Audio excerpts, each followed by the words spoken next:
Vânăta este o legumă mai greu de conservat, deoarece are un pH ridicat, foarte propice pentru dezvoltarea bacteriilor. De aceea, atunci când punem vinete la borcan pentru iarnă, trebuie să respectăm câțiva pași simpli pentru a evita alterarea. Ingrediente: 1 kg de vinete coapte, curățate și scurse. Eu le-am obținut din 3 kg de vinete crude. 10 g de sare și 20 de grame, nu mililitri, zeamă de lămâie, plus puțin extra dacă mai este nevoie.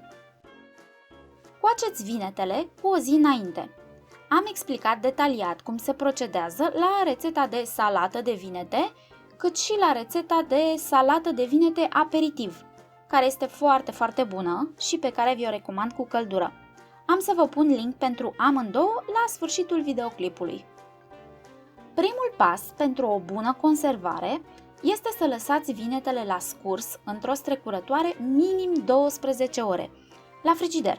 Vinetele au foarte multă apă în compoziție, ceea ce pentru microorganisme este minunat.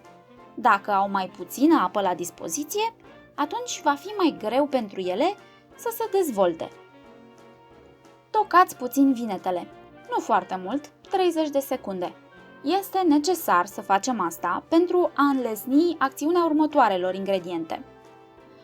Folosiți fără ezitare orice ustensilă de inox în contact cu vinetele, pentru că, în mod evident, oțelul inoxidabil nu oxidează, nu reacționează cu mâncarea în niciun fel de fapt. La 1 kg de vinete cântărit, adăugați 10 g de sare. Pentru că știu totuși că unele cântare nu sunt precise la măsurători mici, recomand să adăugați doar 3 sferturi de sare mai întâi, nu cumva să iasă potroacă. Amestecați foarte bine, apoi gustați. Dacă mai este nevoie, mai puneți. Un alt ingredient extrem de important este sucul de lămâie. Vă spuneam la început că vânăta are un pH ridicat, peste 5,5, nu mai bun pentru dezvoltarea bacteriilor.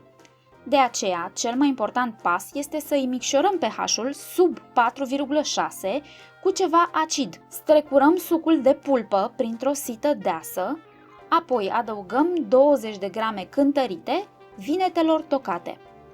Sucul de lămâie nu doar protejează conserva împotriva alterării, ci deschide legumele la culoare și echilibrează gustul.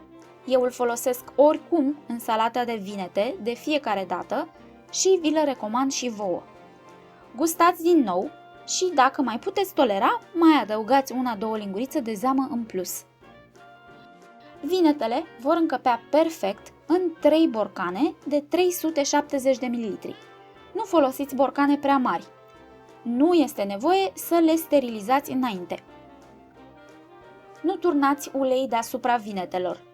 Veți forma un mediu lipsit de oxigen perfect pentru Clostridium botulinum.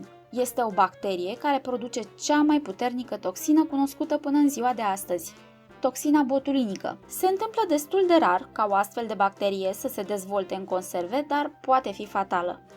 După înfiletarea capacelor, transferați borcanele într-o oală cu un prosop pe fundul ei și umpleți-o cu apă rece, cât de mult se poate. Puneți-o pe foc și fierbeți timp de o oră. După ce opriți focul, puneți un prosop gros deasupra și lăsați borcanele să se răcească lent în baia de apă până a doua zi. A doua zi, repetați acest proces. Preparate în acest mod, vinetele la borcan vor ține toată iarna. Sper să le încercați, dragilor! Spor la conserve! Numai bine!